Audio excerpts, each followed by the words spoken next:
Hey guys, आप सभी को हमारे यूट्यूब चैनल लीगल माइंड से जुडिशरी पे स्वागत है।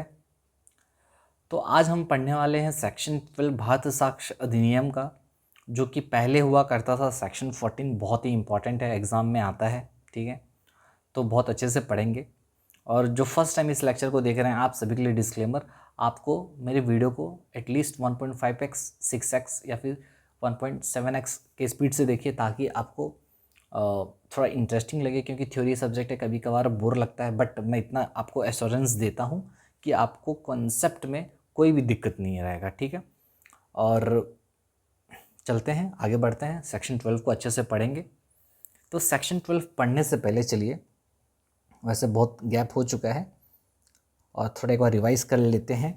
तो हम पढ़ रहे थे, अगर आपको पता होगा कि सेक्शन 3 हमने जब पढ़ा था भारत साक्ष्य अधिनियम का, वो ये कहता था कि भाई एविडेंस आप दो ही चीज़ों का दिया जा सकता है। एविडेंस आप दो ही चीज़ों का दे सकते हो। कौन कौन सा भाई? एक होता है तुम्हारा फैक्ट इन इशू, जिसको लेकर केस चल रहा है, जो डिस्प्यूटेड फैक्ट है। और दूसरा होता है तुम्हारा रेलिवेंट फैक्ट। रेलिवेंट फैक्ट क्या होता है? रेलिवेंट फैक्ट उसको कहा जाता है जिसका लिस्ट सेक्शन 4 से लेके 50 तक दिया गया है। यानी हम लोग जितना भी सेक्शन पढ़ रहे हैं वो सब रेलिवेंट फैक्ट का सेक्शन है। ठीक है, तो अभी तक हम सेक्शन, लास्ट क्लास में सेक्शन 11 पढ़े थे। आज हम पढ़ने वाले हैं सेक्शन 12। ठीक है, तो सेक्शन 12 क्या कहता है? सेक्शन 12 मेनली बात करता है तीन चीज़ों का। मेरे साथ साथ बोलना, याद हो जाएगा। सेक्शन 12 तीन चीज़ों का बात करता है। एक बात करता है स्टेट ऑफ माइंड, बोलो मेरे को क्या? State of mind. एक बात करता है state of body, very good. और एक होता है बॉडीली फीलिंग।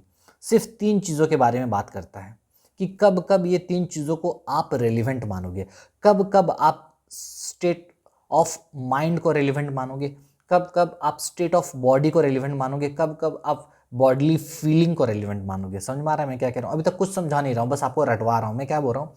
सेक्शन 12, अभी तक हमने जितना भी सेक्शन कवर किया है, सारे सेक्शन हम रेलिवेंट फैक्ट्स ही पढ़ रहे थे कि किस किस को रेलिवेंट फैक्ट्स बोलेंगे। क्योंकि relevant facts, once it is declared as relevant fact, then you can give evidence in the court of law, right?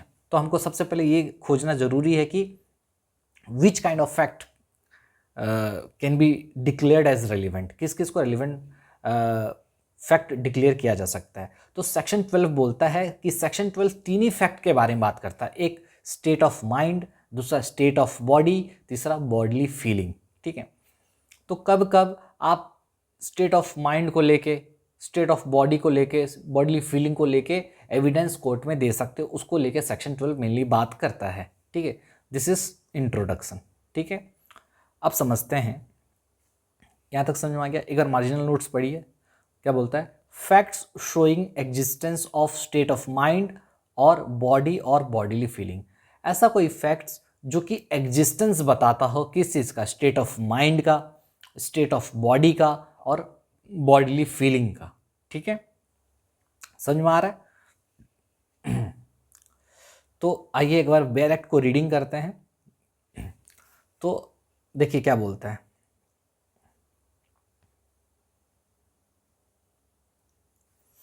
तो सेक्शन 12 का बेयर एक्ट क्या कहता है? Facts showing the existence of any, ऐसा कोई facts जो कि एग्जिस्टेंस बताता हो। क्या बताता हो? एग्जिस्टेंस, मतलब वो चीज़ है या नहीं है। ठीक है, किस चीज़ का एग्जिस्टेंस भाई? तीन चीज़ों का भी बताया था, state of mind, state of body और बॉडीली फीलिंग। ठीक है, अगर कोई फैक्ट्स, मतलब कोर्ट के सामने कोई फैक्ट आया और उस फैक्ट से ये पता चल रहा है स्टेट ऑफ माइंड के बारे में, स्टेट ऑफ बॉडी के बारे में या फिर बॉडीली फीलिंग के बारे में, तो वो फैक्ट्स को रेलिवेंट माना जाएगा। ठीक है, क्या बोला? ऐसा कोई फैक्ट्स आप कोर्ट में दिखा रहे हो, ऐसा कोई फैक्ट्स आप कोर्ट में दे रहे हो जिससे स्टेट ऑफ माइंड के बारे में पता चले, स्टेट ऑफ बॉडी के बारे में पता चले और बॉडीली फीलिंग के बारे में पता चले, तो वो फैक्ट्स को आप एज एन एविडेंस कोर्ट में दे सकते हो, क्योंकि वो फैक्ट रेलिवेंट माना जाएगा। ठीक है, ठीक है सर, समझ गए। लेकिन सर ये स्टेट ऑफ माइंड क्या होता है, स्टेट ऑफ बॉडी क्या होता है, बॉडीली फीलिंग क्या होता है, ये तो बताओ सर। बस आप रटवा रहे हो, ऐसे में तो नहीं चलेगा ना सर, मैं नहीं खेलता। अरे भाई गुस्सा क्यों होते हो? सारा चीज बताऊंगा यार। ऐसा थोड़ी होते हैं, नहीं ऐसा नहीं होते। तो मैंने ये कहा भाई मेरे कि तीन ही चीज़ों के बारे में सेक्शन 12 में बोला गया है, एक state of mind, state of body और बॉडीली फीलिंग। ठीक है सर, स्टेट ऑफ माइंड मतलब क्या? तो मैंने कहा भाई स्टेट ऑफ माइंड का मतलब होता है कि तुम्हारा दिमाग में जो चीज चल रहा है। क्या सर दिमाग में चल रहा है मतलब तुम्हारे मेंटल कंडीशंस के बारे में। Oh my God, state of mind मतलब क्या? तुम्हारा मेंटल कंडीशंस। अच्छा, मेंटल कंडीशंस को बोलते हैं स्टेट ऑफ माइंड, मतलब तुम्हारे दिमाग में क्या खुरापाती चल रहा है। जैसे तुम्हारा इंटेंशन क्या है, तुमको नॉलेज था इस बात का, अच्छा तुम गुड फेथ में ये काम किए हो, तुम बहुत ही नेग्लिजेंट हो, अच्छा तुम बहुत ही रैशनेस, बहुत ही तुम रैशली आप क्या करते हो, बहुत ही रैश तरीके से ड्राइव क्या करते हो, कार चलाते हो। इलविल, तुम बहुत ही बुरा सोचते हो, बहुत ही अच्छा सोचते हो। ठीक है, इलविल, गुडविल। तो ये जितना भी मैं एग्जाम्पल दिया ना भाई, ये आपको रटना है, एग्जाम में आ सकता है। इंटेंशन, नॉलेज, गुड फेथ, ये सब आपका बेरक में है कि स्टेट ऑफ माइंड मतलब क्या होता है। स्टेट ऑफ माइंड का मतलब होता है जिससे तुम्हारा मेंटल कंडीशंस को जो दर्शाता हो। जैसे इंटेंशन आपका मेंटल कंडीशन को दर्शाता है, नॉलेज, गुड फेथ, नेग्लिजेंस, ये सब में क्या है, आप कहीं ना कहीं अपना दिमाग का यूज कर रहे हो ना, दिमाग के अंदर चल रहा है ना ये सब चीज। तो तुम्हारा जिस भी फैक्ट से इन सारी चीज़ों के बारे में अगर पता चलता है, जिस फैक्ट के वजह से, मान लो कोई फैक्ट कोर्ट के सामने ऐसा आया जिससे तुम्हारा इंटेंशन पता चलता है, तो वो फैक्ट रिलेवेंट होगा।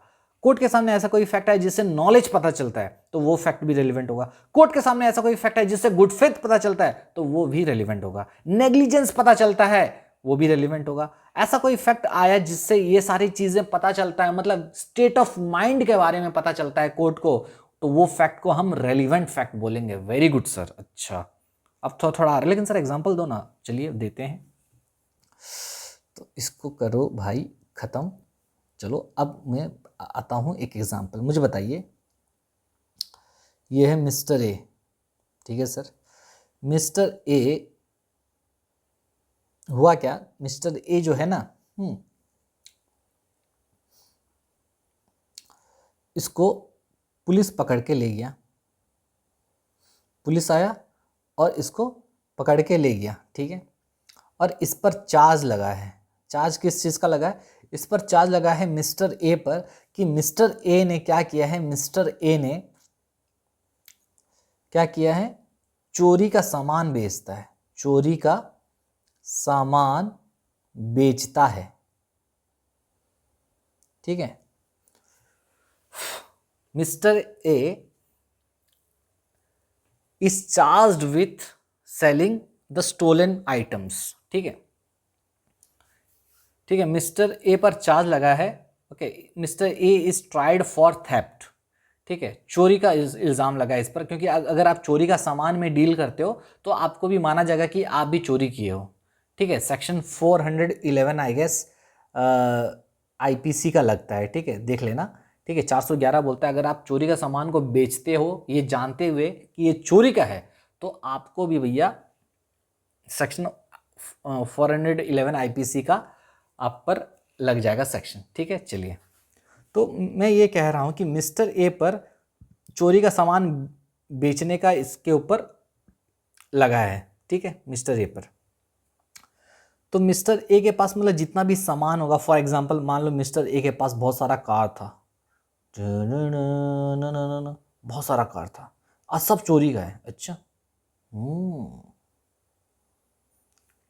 तो जब इसको पकड़े ना, मान लो ये रेड कलर का थार रखा हुआ था।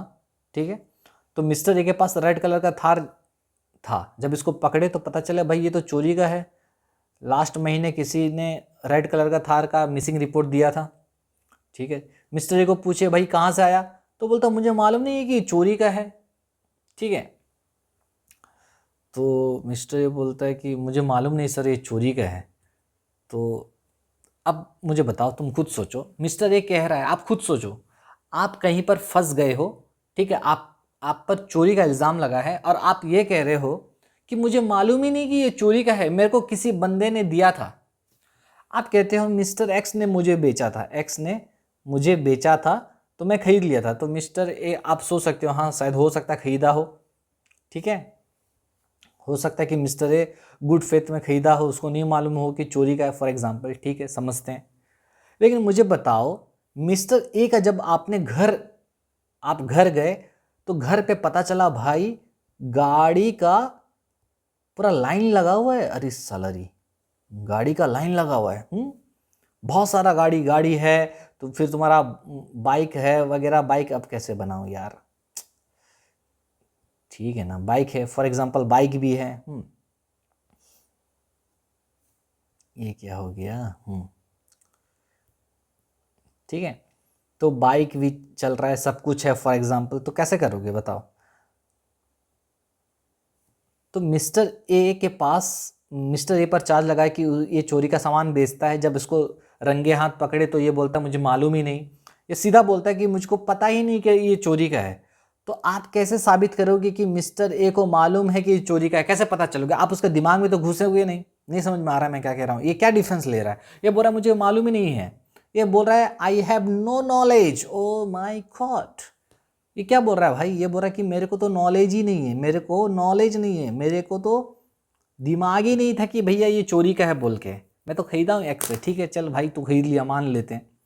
लेकिन मिस्टर ए का जब घर गए तो पता चला इसके पास तो भाई रंग बिरंगा गाड़ी सब है, और सब पूरा कॉस्टली गाड़ी है, सब चोरी किया हुआ गाड़ी है पता चला।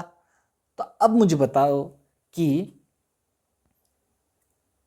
इससे क्या साबित होता है, इससे ये साबित होता है कि नहीं मिस्टर ए को मालूम था कि भैया इसके पास जो गाड़ी है वो चोरी का है। क्यों पता चला, क्योंकि जब हम इसके घर चेक किए तो जितना भी सामान निकला, उसके पास बाइक निकला, उसके पास, ठीक है, उसके पास बाइक निकला, उसके पास तुम्हारा गोल्ड चेन्स वगैरह निकले, ज्वेलरी निकला, सारा चीज क्या था, सब चोरी का था। तो आप इससे ये क्या निकाल सकते हो, कंक्लूजन ये निकाल सकते हो कि नहीं कि भाई इसको मालूम था, इसके पास नॉलेज था कि ये जो सामान बेच रहा है ये चोरी का है, बिल्कुल कि नहीं, बताओ मुझे। तो अगर आप देखोगे तो हम यहां पर क्या कर रहे हैं, हम यहां पर इंटेंशन का बात कर रहे हैं, है ना, कि इसका इंटेंशन था कि नहीं, इसका नॉलेज था कि नहीं। तो यहां पर हम लोग नॉलेज का बात किए कि इसको नॉलेज होगा। तुम कैसे बात करते हो कि तुमको नॉलेज नहीं है भाई, हाँ, तुम्हारे घर में चोरी का सामान निकल रहा है, बाइक चोरी का, कार चोरी का, सोना चोरी का, हाँ, चप्पल चोरी का, कपड़ा चोरी का, सारा चीज़ चोरी का है। तो यानी तुमको पता था कि तुम जो सामान रखे हो ये भी चोरी का है, तो तुम झूठ नहीं कह सकते। तो ये यहाँ पर फंस गया, समझ में आ रहा है कि नहीं मैं क्या कह रहा हूँ। तो यहाँ पर हम किस चीज़ का फैक्ट दे सकते हैं, इसके नीयत को साबित करने के लिए, इसका स्टेट ऑफ माइंड बताने के लिए। यहाँ पर स्टेट ऑफ माइंड क्या है, इसका नॉलेज होना, समझे कि नहीं। क्योंकि हम इसको बोलेंगे ठीक है भाई तेरे को, तू कह रहा है तेरे को मालूम नहीं था, लेकिन देख तेरे घर से ये सारा चीज़ मिला है, जिससे ये पता चलता है कि तेरे को मालूम था कि तेरे पास जो सामान है सब चोरी का है। क्योंकि इतना सारा चोरी का सामान किसी के पास से तो मिल नहीं सकता ना। हाँ ठीक है, एक दो मिला तो समझ में आता है, लेकिन तेरा घर में तो सारा चीज़ चोरी का ही मिल रहा है, यानी तुझे मालूम था कि तू जो सामान बेच रहा है वो चोरी का है। यानी यहां पर हम नॉलेज क्या कर रहे हैं, नॉलेज के बारे में हम लोग नॉलेज स्टेट ऑफ माइंड के बारे में हम लोग फैक्ट दे रहे हैं, समझ में आ रहा है कि नहीं। तो यहां पर हम जैसे ही बताए तेरे घर में ये मिला वो मिला वो मिला, सारा चीज चोरी का था, तो ये फैक्ट जैसे ही कोर्ट में हमने दिया तो इससे ये साबित हुआ कि इसका स्टेट ऑफ माइंड क्या था। इसका स्टेट ऑफ माइंड के बारे में हमने बताया कि भैया इसको नॉलेज था। समझ में आ रहा है मैं क्या कह रहा हूँ। ठीक है सर, थोड़ा थोड़ा आया समझ में, बहुत अच्छे, समझ में आया। तो यहाँ पर हम नॉलेज के बारे में बता रहे हैं, उसका बाकी पुराना चोरी को लेकर, समझ में आ रहा है कि नहीं, जो भी चोरी इन द सेंस जो भी घर में सामान मिला वो सारे फैक्ट से ये पता चल रहा है कि मिस्टर ए के पास नॉलेज था कि सारा चीज़ चोरी का है। ठीक है, तो इससे स्टेट ऑफ माइंड का पता चल रहा है। ठीक है, क्योंकि स्टेट ऑफ माइंड में नॉलेज भी आता है, तो इसके पास नॉलेज था। ठीक है, चलिए मुझे बताइए, ये है मिस्टर ए। ठीक है सर, ये तो मिस्टर ए है। मिस्टर ए क्या करता है ना, ये है मिस्टर बी। ठीक है सर, ये इस पर सूट फाइल किया है।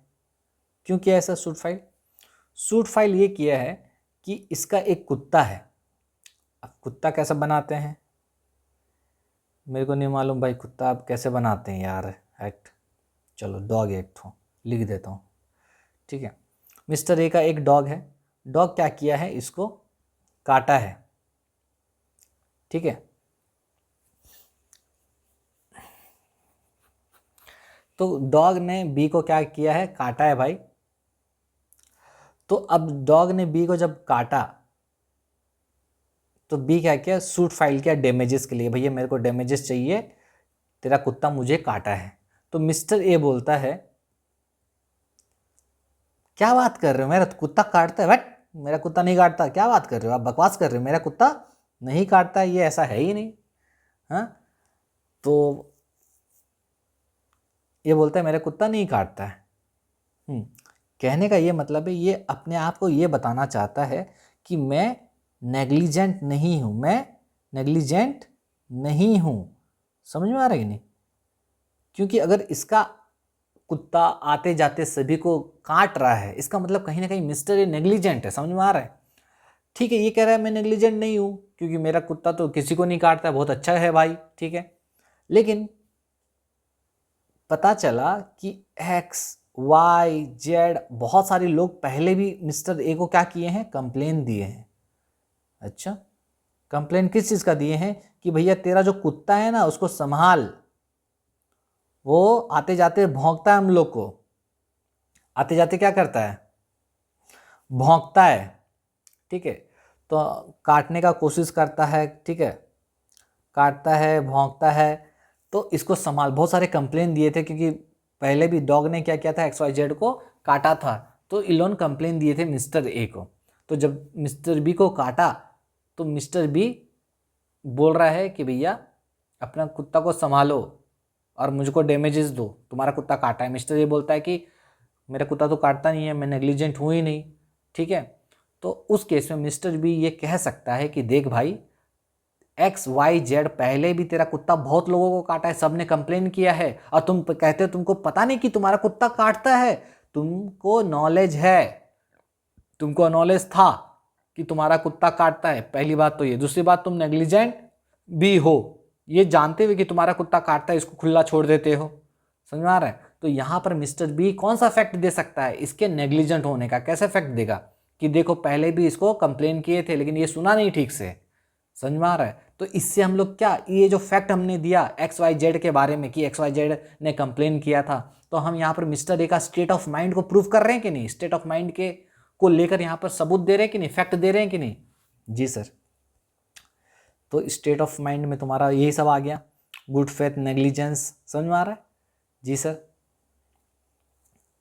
कोई डाउट है क्या? नहीं सर, वही चीज़ तो कह रहा हूँ। तो इसमें बहुत सारा इलस्ट्रेशन है, इलस्ट्रेशन से आपको सारा चीज़ समझ में आएगा, ठीक है। चलिए अब फिर से डायरेक्ट में चलते हैं और पढ़ते हैं, देखिए क्या बोलते हैं। तो बोलता है fact showing the existence of any state of mind. ऐसा कोई फैक्ट अगर आप कोर्ट में देते हो जिससे स्टेट ऑफ माइंड के एग्जिस्टेंस के बारे में पता चले, ठीक है। State of mind is a broad term, आप समझो। स्टेट ऑफ माइंड का मतलब ना एक ब्रॉड कैटेगरी है जिसमें बहुत सारी चीज़ आता है। दिमाग में आपको जो भी चीज़ चलता है, आपका नीयत कैसा है, आपको नॉलेज था कि नहीं, आप अच्छे मन से काम कर रहे थे कि नहीं, आप बहुत ही उतावले थे क्या, तो ये सारा चीज़ दिमाग में जो भी चीज़ चलता है, देखिए हर एक टाइप का फीलिंग होता है ना, तो वो सारी फीलिंग को यहाँ पर स्टेट ऑफ माइंड बोला गया है, मेंटल कंडीशंस को स्टेट ऑफ माइंड बोला गया है। तो कहने का ये मतलब है, जब कभी भी बंदा कोई एक्यूज्ड, मान लो जब कभी भी कोई एक्यूज्ड ये कहता हो कि मेरा तो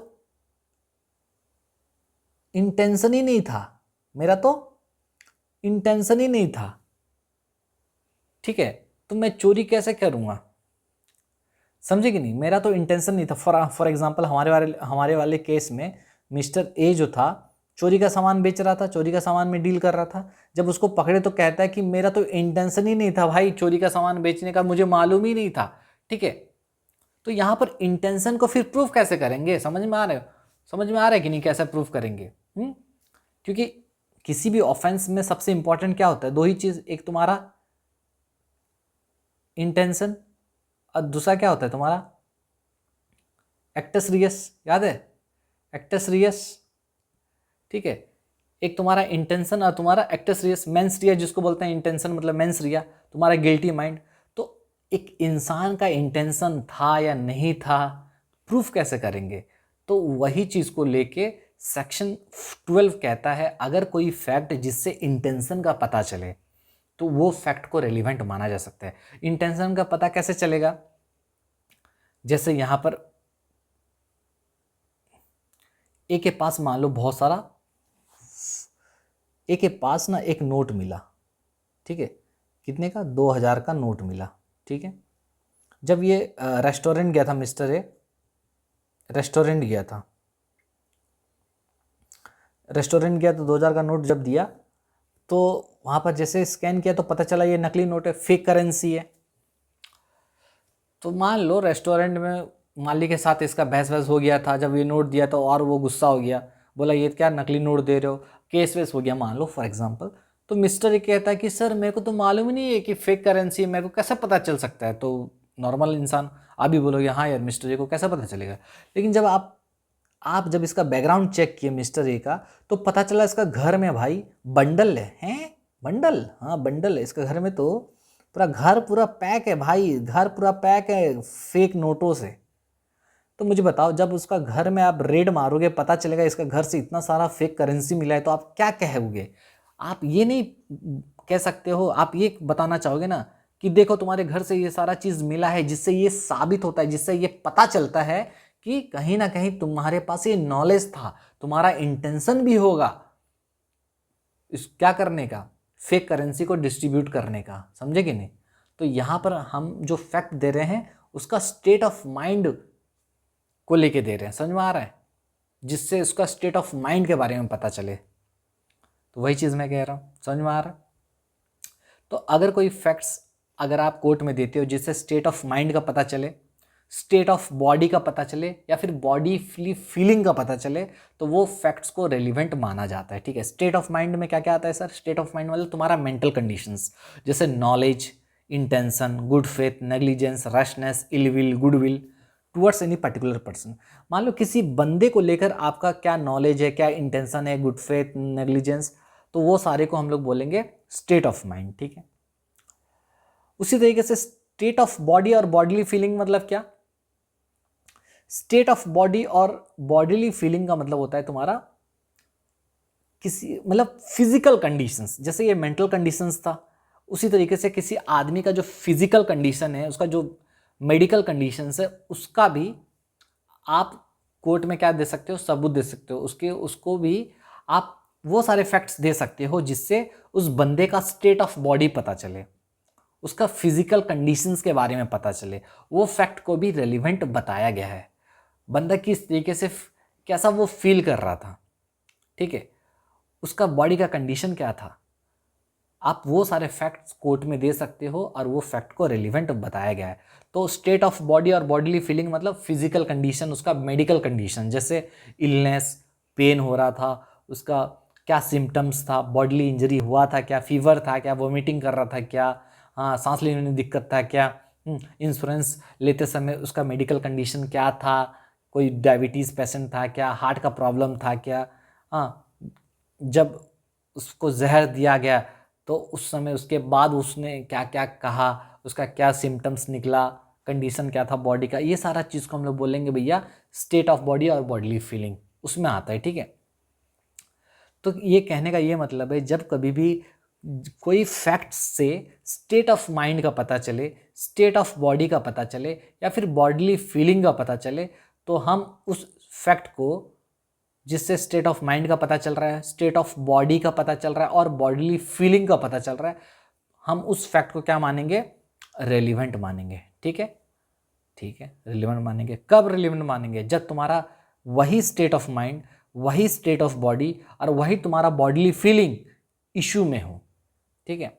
अगर तुम्हारा खुद state of mind he issue में है, state of body he issue में है, बॉडीली फीलिंग ही इशू में है, या फिर वो खुद रेलिवेंट अगर होता है किसी केस में तो आप उसका सबूत कोर्ट में दे सकते हो। स्टेट ऑफ माइंड खुद इशू में है, जैसे कहने का वही मतलब है, क्या मिस्टर ए के पास नॉलेज था कि वो जो चोरी का सामान बेच रहा है उसको मालूम है क्या? बताओ। मिस्टर ए, हमारे वाले एग्जाम्पल में हमने जो पढ़ा कि मिस्टर ए चोरी का सामान क्या कर रहा था, डील कर रहा था, तो अब मिस्टर ए को जब पकड़ने के बोलता है मुझे मालूम ही नहीं था, तो यहाँ पर हम मिस्टर ए को नॉलेज था या नहीं था इसको प्रूफ कैसे करेंगे? उसको बताएंगे कि देखो तुम्हारे घर से ये सारा चीज़ मिला है, जिससे ये पता चलता है कि तुमको नॉलेज होगा। समझ में आ रहा है? ठीक है।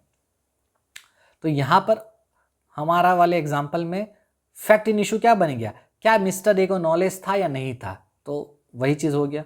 तो जब state of mind, state of body या बॉडीली फीलिंग खुद इशू में हो, खुद उसको लेके कोर्ट के सामने सवाल हो, तो उस केस में आप ऐसा फैक्ट कोर्ट में दे सकते हो जिससे state of mind, state of body और बॉडीली फीलिंग का पता चले।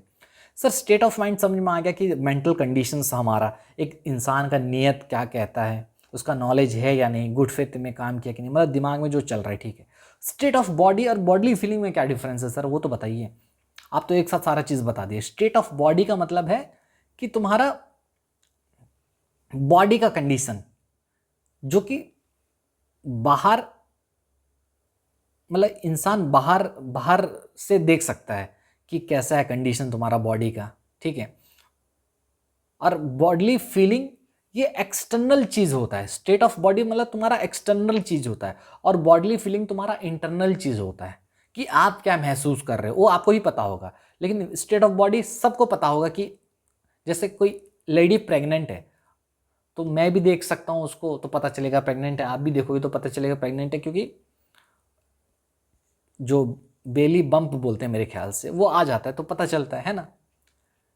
किसी का तबीयत खराब है, पता कैसे चलेगा? आप देखोगे, उसका कंडीशन देख के पता चल जाएगा ना आपको।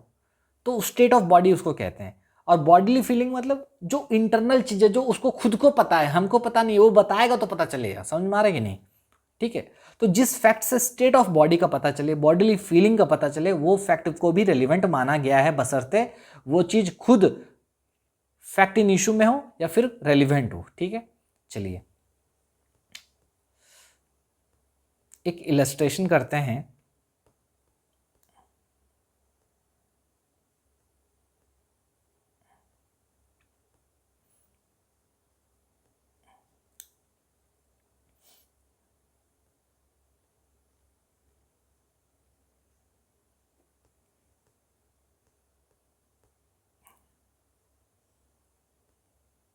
चलिए, तो सबसे पहले यहाँ तक समझ में आ गया। ये सब मैं बाद में पढ़ाऊँगा, अभी समझाने पे फोकस करते हैं। वो सब बस रीड करने से एक बार में समझ में आ जाएगा। ठीक है। चलिए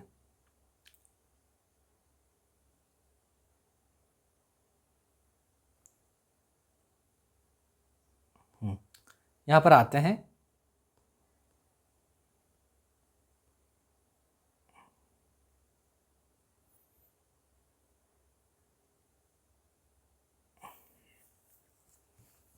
तो आइए समझते हैं। सबसे पहली बात, सेक्शन 12 तुम्हारा कब अप्लाई होगा?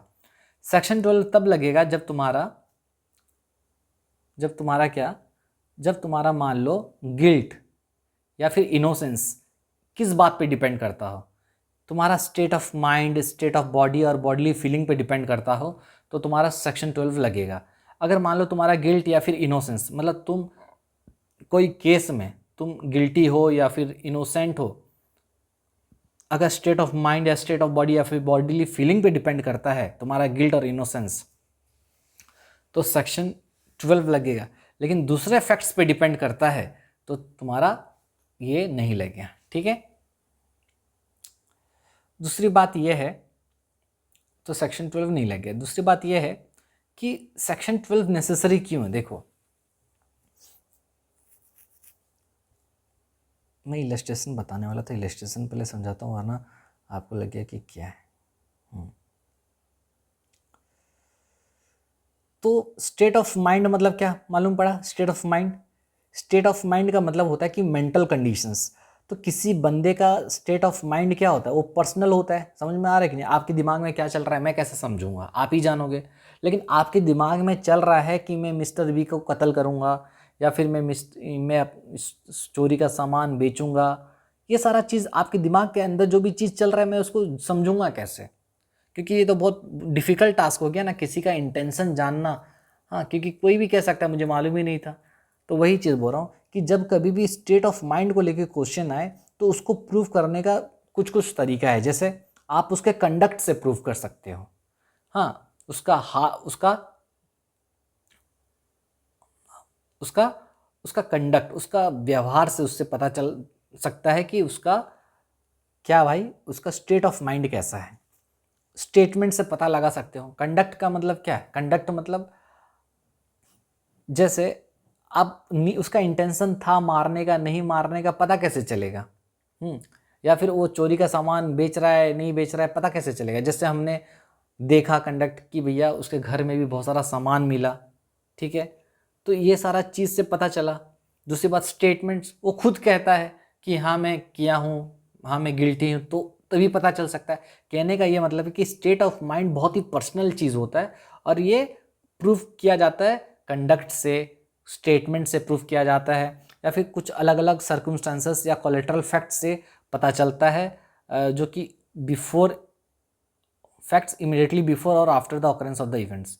तुम्हारा प्रीवियस और सब्सिक्वेंट कंडक्ट के बारे में बता रहा है, ठीक है। तो मतलब तुम्हारा पहले तुम्हारा इंटेंशन क्या था, फिर बाद में क्या हुआ, वो सारे चीज़ों से पता चलता है तुम्हारा क्या, स्टेट ऑफ माइंड के बारे में। तो स्टेट ऑफ माइंड में हमें बताया कि स्टेट ऑफ माइंड, तो स्टेट ऑफ माइंड जो होता है तुम्हारा, वो पता कैसे चलेगा? कंडक्ट से, स्टेटमेंट से, या फिर जो सर्कमस्टेंशियल फैक्ट्स हैं उससे पता चलेगा। तो सबसे पहले स्टेट ऑफ माइंड में क्या था तुम्हारा? इंटेंशन। इंटेंशन मतलब क्या? इंटेंशन का मतलब होता है भैया a conscious deliberate decision to bring about a particular result. Intention का मतलब है कि आप कोई चीज़ को, आप किसी चीज़ को करना चाहते हो, एक पर्टिकुलर रिजल्ट आपको चाहिए, ठीक है। आपने एक डिसाइड किया, आपने एक डिसीजन ले लिया कि मेरे को ये करना है तो करना है, तो मतलब आपका इंटेंशन तय हो गया। कहने का मतलब लीगल सेंस में बात करूँ तो intention exist when the person wants the act to happen और knows it will happen as a natural consequence. Intention का मतलब लीगल सेंस में बात करें तो, लीगल सेंस में अगर इंटेंशन की बारे में बात करें तो इंटेंशन का मतलब होता है कि एक बंदा कोई एक्ट को करवाना चाहता है, कि ये चाहता है कि मैं ये करूं, या फिर उसको मालूम है कि ऐसा होगा as a natural circumstance, as a natural consequence, ठीक है। तो इंटेंशन कब एग्जिस्ट करता है? जब एक बंदा कोई एक्ट को करवाना चाहता है, हम बोलेंगे इसका इंटेंशन था, या फिर वो चीज़ होगा उसको नॉलेज था। जैसे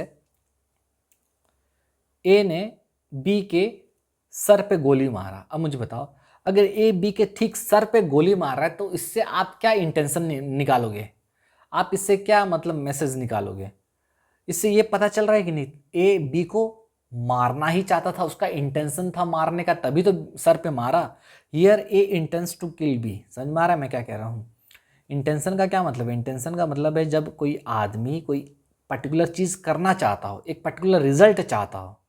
जैसे, और ये पता कैसे चलेगा? आपके कंडक्ट से पता चलेगा कि आपने उस समय क्या किया था, आपके स्टेटमेंट से पता चलेगा। आप खुद बताओगे कि मैं उसको मारना चाहता था, तभी पता चलेगा, जो कि आप कहने से रहे। या फिर हमको क्या करना पड़ेगा? आपका कंडक्ट देखना पड़ेगा कि आपने पहले क्या किया था, बाद में क्या किया, तो उससे पता चलेगा कि आपका इंटेंशन था या नहीं था। तो वही चीज़ यहाँ पर ए बी का सर पे मार रहा है। जब ए बी के सर पे गोली अगर मारेगा तो इससे क्या पता चल रहा है कि ए का इंटेंशन था बी को जान से मारने का। समझ में आ गया? ये तो सिर्फ समझाने के लिए, लेकिन हमारा इलस्ट्रेशन जो है, जो हमारा डायरेक्ट में दिया गया इलस्ट्रेशन, आई एक बार चेक करो, जो कि तुम्हारा इंटेंशन के बारे में बताता है। देखो आई क्या बोलता है तुम्हारा, इलस्ट्रेशन आई पढ़ोगे तो बोलता है A is charged with shooting at B with intent to kill. A पर चार्ज लगा है कि ए क्या किया है, बी को गोली से मारा है। और क्यों मारा है? क्योंकि उसका इंटेंशन था बी को गोली से मारने का। ए पर चार्ज लगा है, ठीक है। अब मुझे बताओ, आप, ए कहता है अरे भाई मैं तो जानबूझ के नहीं मारा, बी को गलती से गोली चल गया। अब मुझे बताओ, ठीक है, बहुत परफेक्ट एग्जाम्पल मिला है। ये क्या है? मिस्टर ए है, ठीक है, मिस्टर ए पर चार्ज लगा है कि उसने मिस्टर बी को क्या किया है, गोली मारा है, ठीक है, शॉट, ठीक है, शॉट डेड, उसको मारा, गोली मारा, जिसकी वजह से बी मर गया। मिस्टर ए पर चार्ज लगा है कि उसने बी को गोली मारा है, और क्यों मारा है, क्योंकि उसको वो मारना चाहता था जान से, इंटेंशन था मारने का। मिस्टर ए पर जब चार्ज लगा तो मिस्टर ए क्या डिफेंस लेता है पता है, मिस्टर ए बोलता है कि नहीं मैं तो बस गोली चेक कर रहा था कि चल रहा है कि नहीं, तो एक्सीडेंटली चल गया। ये क्या बोल रहा है, एक्सीडेंटली चल गया। मुझे बताओ क्या बोल रहा है, एक्सीडेंटली चल गया। अरे मेरे भाई, मिस्टर ए बोल रहा है कि एक्सीडेंटली गोली चल गया, मैं तो मारना नहीं चाहता था। अब मुझे बता तू, अब इसका इंटेंशन ये क्या कहना चाहता है कि मेरा इंटेंशन मारने का था ही नहीं, गलती से हो गया। तो आप इसके इंटेंशन को प्रूव कैसे करोगे कि इसका इंटेंशन था या नहीं था? तो हमारा सेक्शन 12 आता है काम में। ओ माय गॉड, मतलब जब एक इंसान इंटेंशन को लेके, स्टेट ऑफ माइंड को लेके खेल खेले तो हम सेक्शन 12 का हेल्प लेते हैं, समझे कि नहीं। यहां पर मिस्टर ए क्या कहता है कि मैं तो मारना नहीं चाहता था, वो तो गलती से हो गया, मैं तो मारना ही नहीं चाहता था, गलती से हो गया, एक्सीडेंटली चल गया, मैं तो बस चेक कर रहा था। तो मेरे भाई मिस्टर ए को, अगर आप मान लो मिस्टर ए को कैसे कैसे बताओगे कि आप कैसे ये प्रूव करोगे कि मिस्टर ए का इंटेंशन था या नहीं था बी पर गोली चलाने का, कैसे प्रूव करोगे? सही बोल रहे हो सर, कैसे प्रूव करेंगे? कैसे प्रूफ करेंगे सर? सर बात तो सही कह रहे हो। तो अब मुझे बताओ, अगर मैं एक फैक्ट अगर आपको दूं तो इससे पता चल सकता है कि मिस्टर ए का इंटेंशन था या नहीं था। कैसे सर? मान लो फैक्ट एक निकल के आया सामने कि मिस्टर ए पता है क्या किया था, पहले बहुत बार, 1 बार 2 बार 3 बार 4 बार, बहुत बार कोशिश किया। ओ माय गॉड, बहुत बार अटेम्प्ट किया क्या करने का, मारने का, लेकिन बी बच गया था। ओ माय गॉड, जैसे ही ये फैक्ट सामने आया तो पता चल गया कि नहीं भाई नहीं, कुछ तो गड़बड़ है, बी को बहुत बार मारने का कोशिश किया है, यानी कहीं ना कहीं इसका इंटेंशन था मारने का। भाई ऐसे थोड़ी, वो 4 से 5 बार कोशिश किया था फिर भी नहीं मारा था, लास्ट टाइम भी मर ही गया बेचारा। तो यानी क्या, आप जैसे ही ये फैक्ट सामने लाए तो इससे क्या पता चलता है, उसका इंटेंशन पता चल रहा है कि नहीं। Very good. तो सेक्शन 12 वही बोलता है कि जब कभी भी किसी आदमी के, तो सेक्शन 12 वही कहता है कि जब कभी भी बंदा स्टेट ऑफ माइंड को लेके डिफेंस ले लेता हो कि मुझे मालूम ही नहीं था, मेरा इंटेंशन ही नहीं था, मुझे नॉलेज ही नहीं था, तो उस समय आप ऐसे फैक्ट कोर्ट में दे सकते हो जिससे उसके इंटेंशन के बारे में पता चले, उसके नॉलेज के बारे में पता चले। समझ में आ रहा है मैं क्या कह रहा हूँ? अगर इतना समझ में आ गया तो भाई प्लीज़ कमेंट बॉक्स में लिखना कि हाँ सर समझ में आ गया, बहुत मस्त आ गया समझ में, ठीक है। तो यहाँ पर मिस्टर ये बोलता है मैं तो एक्सीडेंटली चल गया, मारना ही नहीं चाहता था, मेरा इंटेंशन ही नहीं था, क्योंकि ये जानता है, ये लॉ का स्टूडेंट है, इसको मालूम है कि अगर मैं कह दिया मेरा इंटेंशन नहीं था तो मैं बच सकता हूं। लेकिन हमने कह दिया नहीं भाई, तुम पहले भी कोशिश कर चुके हो बी को मारने का, लेकिन बी बच गया था। तो जैसे ही फैक्ट हमने सामने रखा तो ये रेलिवेंट होगा कि नहीं? हाँ सर बिल्कुल रेलिवेंट होगा। इसको कोर्ट कंसीडर कर सकता है कि नहीं? बिल्कुल कर सकता है, क्योंकि इससे ये साबित होता है, इससे ये पता चलता है कि मिस्टर ए का इंटेंशन था बी को मारने का, वो एक्सीडेंटली गोली नहीं चला। ठीक है जी सर। तो अब पढ़ो, इलस्ट्रेशन आई, देखो क्या बोलता है। A is charge with shooting at B with intent to kill. A पर चार्ज लगा है कि वो बी को गोली मारा है, और क्यों मारा है? क्योंकि वो इंटेंशन था उसको मारने का ही। और पहले भी earlier A also shot at B, पहले भी बी को वो बहुत बार ट्राई किया है मारने का। ठीक है, तो जैसे ही हमने ये फैक्ट सामने लाया, इससे क्या पता चला? इससे ये पता चला कि भैया ये एक रेलिवेंट फैक्ट है। ठीक है, क्योंकि ये इससे क्या पता चल रहा है, इसका इंटेंशन पता चल रहा है मिस्टर ए का कि वो मिस्टर बी को मारना ही चाहता था। तो रेलिवेंट फैक्ट हो गया कि नहीं? बिल्कुल सर। चलिए और एक एग्जांपल और एक इलस्ट्रेशन जो कि आपका डायरेक्ट में जे नंबर में है। देखो इलस्ट्रेशन जे देखो। ए पर चार्ज लगा है कि वो क्या करता है ना, धमकी भरा खत लिखता है किसको? बी को। बी को लेटर लिख रहा है और पूरा डरा रहा है, धमका रहा है कि मैं तेरा ये कर दूंगा, मैं तेरा वो कर दूंगा, मैं जानता हूँ, हाँ तू कहाँ पर काम करता है, मुझे मालूम है तेरे बच्चे कहाँ पर कौन सा स्कूल में पढ़ते हैं, मैं ये करवा दूंगा वो करवा दूंगा, फॉर एग्जाम्पल। हाँ, और पहले भी ए बी को बहुत सारा लेटर्स पहले भी भेज चुका है। तो जैसे ही हमने ये फैक्ट सामने रखा कि पहले भी ए ने बी को बहुत सारा खत लिखा था ऐसी डरा धमका के, तो इससे ये साबित होता है कि अभी जो वो खत लिखा है, अभी वाला खत, अभी वाला जो लेटर लिखा है, वो जानबूझ के लिखा है, वो इंटेंशनली किया है, वो गलती से नहीं किया है, क्योंकि पहले भी वो इस तरीके से कर चुका है। ओ माय गॉड, इससे क्या पता चल रहा है? उसका इंटेंशन पता चल रहा है बिहाइंड द प्रेजेंट लेटर, जो कि रेलिवेंट फैक्ट होगा। बिल्कुल सही सर, समझ में आ रहा है। तो पहला हमने पढ़ा शूटिंग एट बी, ठीक है, गन वाला। दूसरा हमने पढ़ा लेटर वाला, पहले क्या किया था, पहले भी डरा के धमकी दे चुका है खत लिखकर, और जैसे ही अभी लिखा तो पता चला कि हाँ भाई ये जानबूझ के ही कर रहा है, इसका इंटेंशन था डराने का। ठीक है, अच्छा ये हो गया इंटेंशन। आप समझते हैं नॉलेज मतलब क्या, क्योंकि स्टेट ऑफ माइंड में तुम्हारा इंटेंशन, नॉलेज, ये सारा चीज़ आता है। तो नॉलेज का मतलब होता है भैया किसी चीज़ के बारे में awareness, mental awareness of a fact. किसी चीज़ के बारे में आप अवेयर हो या नहीं हो, उसको नॉलेज बोलते हैं। अगर अवेयर हो तो नॉलेज है आपका, इसका मतलब। लीगल सेंस में बात करें, the person knows the true nature of the act even if the result is not intended. देखो, हो सकता है कि बंदा इंटेंशन को लेके बहाना बना दे कि मेरा इंटेंशन नहीं था मारने का, गलती से लग गया, गलती से चल गया। लेकिन अगर हम कहीं कहीं पर इंटेंशन हमेशा फिट नहीं बैठता, हम नॉलेज का सहारा लेते हैं। जैसे क्या, मान लो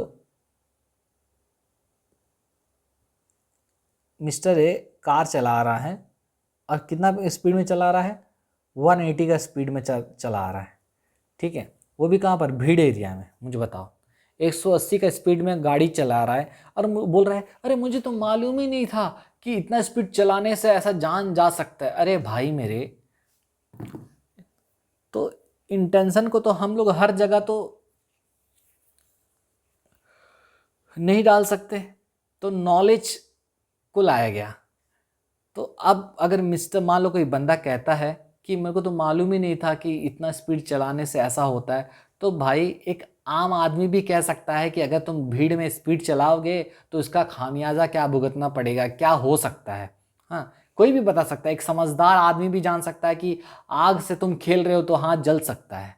ठीक है, कांच से खेल रहे हो तो तुम्हारा हाथ घायल हो सकता है, एक आम आदमी भी जानता है, तो तुम कैसे नहीं जानते हो भाई।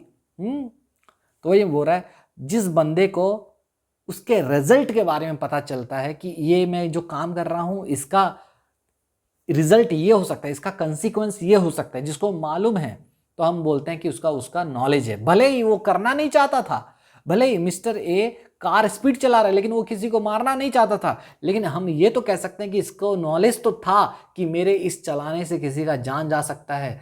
ठीक है, तू नहीं चाहता था मारना, लेकिन तेरे को नॉलेज तो था ना भाई कि इतना स्पीड में किसी का जान जा सकता है, तो वहां पर नॉलेज आ जाता है। ठीक है, ए चोरी का सामान बेच रहा है जानते हुए कि ये चोरी का है, तो हम क्या बोलेंगे कि इसके पास नॉलेज है। ठीक है, कि चोरी का सामान है बोल के।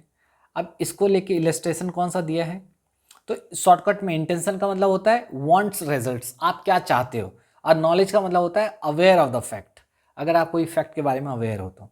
इलस्ट्रेशन ए अगर पढ़ोगे तो नॉलेज को लेकर है। इलस्ट्रेशन ए बोलता है नॉलेज ऑफ स्टॉलन गुड्स, पहले भी पढ़ चुके हैं। मिस्टर ए जो है उसके पास एक चोरी का सामान मिला, ठीक है, और जब इसको पकड़े तो कहता है, इसको ऑलरेडी हम बता चुके हैं, मिस्टर ए के पास चोरी का सामान मिला, और जब इस पर चार्ज लगा चोरी का तो ये कहता है कि नहीं मुझे तो मालूम ही नहीं था कि ये चोरी का है, वगैरह वगैरह। जब इसका घर वर चेक किया गया तो पता चला भाई इसका पास तो और भी बहुत सारा क्या है, चोरी का सामान मिला है। तो जैसे ही इसके पास से बहुत सारा चोरी का सामान मिला तो हमको क्या पता चला, तो कहीं ना कहीं इसका क्या है, इसका इंटेंशन है। ओ माय गॉड, इसका नॉलेज है, इंटेंशन क्या बोल रहा हूँ, इसका नॉलेज है, इसको मालूम था कि ये सब स्टॉलन है। अगर किसी बंदे के पास सारा चीज़ अगर चोरी का मिल रहा है तो हम ये कह सकते हैं ना कि तेरे को नॉलेज तो होगा ना भाई, तू झूठ तो नहीं बोल सकता ना। ठीक है तेरा इंटेंशन नहीं था लेकिन तो नॉलेज तो है ना। तो ये नॉलेज बता रहा है। उसी तरीके से फेक करेंसी, एक बंदे के पास नकली नोट मिला, वो बोलता है मुझे मालूम नहीं है कि नकली है, लेकिन चेक किए उसके घर में नकली नोट का पूरा बंडल सब पड़ा हुआ है। तो इससे क्या साबित होता है कि उसको नॉलेज तो था ना कि ये जो सामान रखा है पॉकेट में वो क्या है, फेक है बस। तो ये भी रेलिवेंट फैक्ट होगा। इलस्ट्रेशन बी, इलस्ट्रेशन सी देखो, डेंजरियस डॉग। डेंजरियस डॉग कौन सा, वही भौंकने वाला जो बताया था। बी यहाँ पर थोड़ा सा इधर उधर हो गया नाम। बी का कुत्ता क्या किया है, ए को काटा है, ठीक है। तो ए क्या किया, डैमेज के लिए क्या किया, सूट फाइल किया, भैया मेरे को डैमेज चाहिए टॉट में। तो एक सूट फाइल किया है। बी कहता है नहीं मेरा कुत्ता तो ऐसा है ही नहीं। तो उस केस में ए ये कह सकता है कि देखो तुम्हारा जो कुत्ता है पहले भी XYZ को काट चुका है और तुमको बताया भी गया था कि भैया तुम्हारा कुत्ता ये सब हरकत कर रहा है, समझा दो तुम्हारे कुत्ते को, लेकिन तुमने फिर भी नहीं समझाया। तो जैसे ही ये फैक्ट दिए तो इससे ये प्रूव होता है कि मिस्टर बी को पता था, क्या पता था कि उसका कुत्ता क्या है, फेरोसियस है, क्या है, डेंजरियस है, फेरोसियस है। फेरोसियस का मतलब होता है कि डेंजरियस है, उसको पता था। इसका मतलब इस बात से ये साबित होता है कि मिस्टर बी यहाँ पर क्या है, नेग्लिजेंट है। ओ माय गॉड, क्या है, नेग्लिजेंट है। ये पता चलता है। दूसरी बात ये पता चलता है कि उसको नॉलेज भी था कि वो डेंजरियस है उसका कुत्ता। समझे कि नहीं मैं क्या कह रहा हूँ। तो वही चीज़, अगर आप मान लो आपके ही घर के आसपास देखना किसी का कुत्ता आते जाते काट रहा है तो बहुत लोग कंप्लेन करते हैं। मान लो किसी बंदे को असली में काट दिया तो वो बंदा जब डैमेजेस क्लेम करेगा तो बोलेगा ना। अगर जब डैमेजेस क्लेम करेगा तो मालिक कहता है कि मुझे तो मालूम ही नहीं था, मेरा कुत्ता तो सही है। तो उस केस में सामने वाला बंदा कह सकता है कि भाई देखो पहले भी तुम्हारा कुत्ता बहुत लोगों को काट चुका है, कंप्लेन भी किए थे, तो तुम माने नहीं, बताए नहीं। तो अब तुम क्या हो, तुम भाई नेग्लिजेंट हो। तुम्हारे पास नॉलेज था कि तुम्हारा कुत्ता क्या है, डेंजरियस है, लेकिन तुमने कुछ स्टेप नहीं लिया। ठीक है, चलिए समझ में आया। तो ये इलस्ट्रेशन सी तक समझ में आ गया होगा। तो ये था स्टेट ऑफ माइंड को लेके। ठीक है, तो स्टेट ऑफ माइंड समझ में आया मैं क्या कह रहा हूँ। स्टेट ऑफ माइंड,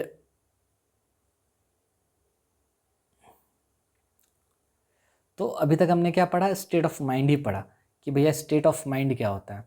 तो सेक्शन 12 में हमने क्या क्या अभी तक पढ़ा कि अगर कोई फैक्ट जिससे स्टेट ऑफ माइंड के बारे में पता चले, आप वो फैक्ट को कोर्ट में एविडेंस के रूप में दे सकते हो।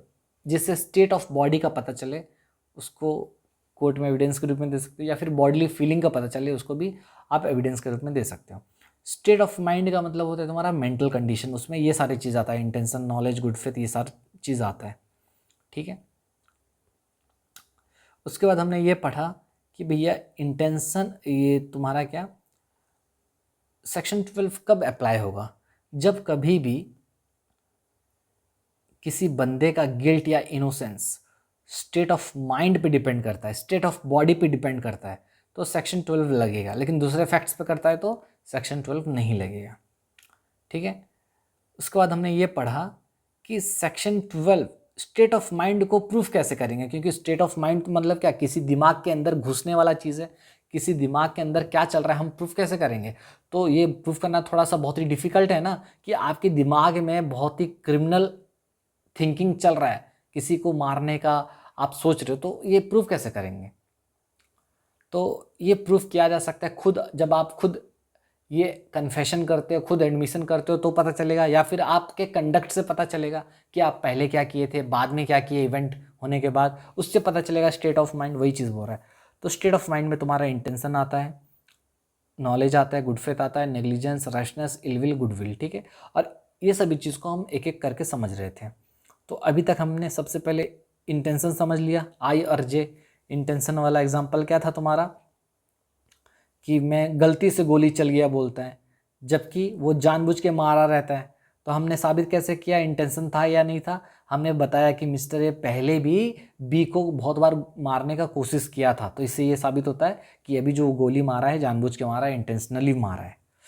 ठीक है, फिर आई और जे वाला इलस्ट्रेशन क्या था तुम्हारा? थ्रेटनिंग लेटर्स, पहले वो खत लिखा करता था धमकी भरा, और अभी जो लिखा है खत, इससे ये साबित होता है कि वो इंटेंशनली लिखा है क्योंकि पहले भी ऐसा कर चुका है। ठीक है, फिर नॉलेज वाला हमने पढ़ा ABCD। नॉलेज में क्या पढ़ा? वही तुम्हारा स्टोलन गुड्स, ये जानते हुए कि चोरी का सामान है फिर भी बेच रहे हो, और आपके घर से चोरी का सामान निकलता है, तो इससे ये पता चल रहा है कि आपको नॉलेज था, है ना। फेक करेंसी का भी आपको नॉलेज था, तो ये सारा चीज़ है। और क्या, फिर कुत्ता वाला, आपका कुत्ता काट देता है पड़ोसी लोगों को, पड़ोसी वाले कंप्लेन करते हैं, आप कहते हो मेरा कुत्ता तो अच्छा है, वो कुछ नहीं करता है, मैं किसी को डैमेजेस दूंगा ही नहीं, लेकिन फिर सामने से पता चलता है कि आपको बहुत पहले भी कंप्लेन किया गया है, आप नज़रअंदाज कर दिए थे। तो इस फैक्ट से ये पता चलता है कि आपको नॉलेज था कि आपका कुत्ता डेंजरस है, ठीक है, लेकिन आपने कुछ नहीं किया। ठीक है, तो ये सारा चीज़ है। तो स्टेट ऑफ माइंड को लेके हमने पढ़ लिया है, कहाँ तक? इंटेंशन पढ़ा, नॉलेज पढ़ा, नेग्लिजेंस पढ़ लिया। ठीक है, आगे चलकर पढ़ेंगे, नेग्लिजेंस भी नहीं पढ़े हैं, गुड फेथ ये सब पढ़ेंगे। ठीक है, तो थोड़ा सा है थोड़ा सा टाइम लगेगा, लेकिन बहुत ही अच्छी तरीके से पढ़ेंगे। हाँ, इलस्ट्रेशन डी में थोड़ा सा हो सकता है कुछ लोगों को समझ नहीं आए, तो उसको हम समझेंगे नॉलेज अबाउट द फेक पेई के बारे में समझेंगे। ठीक है, तो मुझे बताइए आपको ये लेक्चर कैसा लग रहा है। मिलेंगे नेक्स्ट वीडियो में, तब तक के लिए बाय, टेक केयर। मैं हूँ आपका दोस्त सैम, और पढ़ते रहिए। चलिए बाय, टेक केयर।